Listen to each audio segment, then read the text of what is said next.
Hari ini Kejaksaan Agung memanggil Menpora Dito Aryo Tejo sebagai saksi kasus korupsi pengadaan BTS 4G Kominfo. Dan pasca diperiksa selama kurang lebih 2 jam, Dito keluar dari gedung Kejagung Jakarta pada sore hari ini.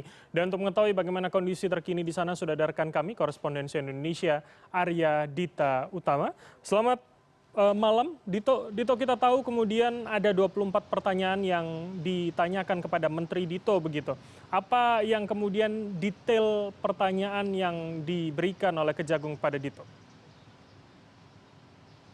Ya, halo, selamat sore. Bram, memang tadi sempat ditanyakan juga oleh para awak media yang telah menghadiri konferensi pers usai Menteri Pemuda dan Olahraga Dito Aryo Tejo memberikan keterangan. Tapi memang disampaikan oleh Direktur Pendidikan Jampitsus Kuntadi, memang dia tidak bisa membeberkan apa aja pertanyaan yang telah diajukan kepada Dito. Tapi meskipun begitu disampaikan bahwa memang Dito dapat menyampaikan pertanyaan yang diajukan oleh penyidik dengan baik. Nah, memang ada 24 pertanyaan, tapi memang kita bisa menduga bahwa 24 pertanyaan itu mungkin diantaranya adalah dari keterangan yang diperoleh dari Jampitsus itu sendiri mengenai informasi yang telah beredar di masyarakat. Di mana bahwa saat ini telah beredar informasi bahwa di dalam BAP salah satu tersangka kasus korupsi BTS yang merugikan negara sebanyak 8 triliun rupiah, yakni dari komisaris Solitek Media Energy, yaitu Irwan Hermansyah. Dia mengatakan bahwa dia sempat menyerahkan sejumlah uang atau lebih tepatnya 27 miliar kepada sosok yang dia memang tidak disebut namanya tapi hanya memberikan inisial, dan hal itu juga telah diperkuat oleh pernyataan dari kuasa hukumnya Makil Ismail, mengatakan bahwa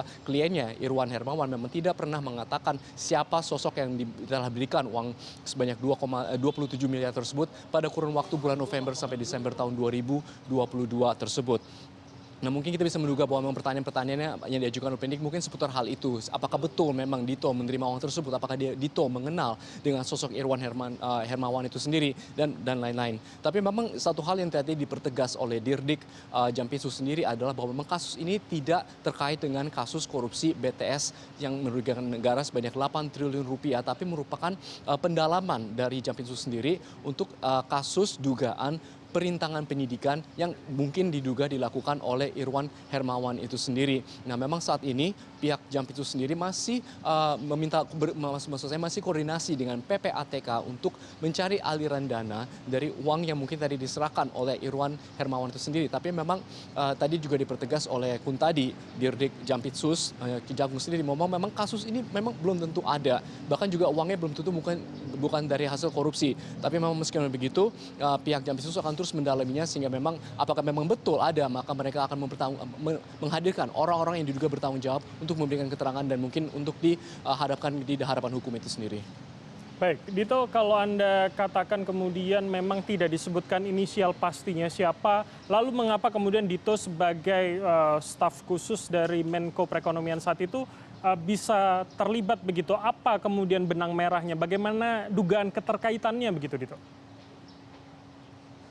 Iya, betul, hal itu juga memang sempat dipertanyakan juga oleh wartawan. Kenapa misalnya memang tadi tidak disebut namanya secara gamblang atau secara spesifik, tapi kenapa tiba-tiba Menpora bisa dipanggil ke situ? Memang tadi belum sempat dijawab, memang itu hanya merupakan bentuk konfirmasi dari informasi yang telah beredar di tengah masyarakat itu sendiri. Karena memang dari informasi yang beredar disebutkan bahwa memang sosok yang menerima uang tersebut sebanyak 2,27 miliar tersebut adalah Menpora Dito Aryo Tejo yang telah dibantahnya oleh sendiri.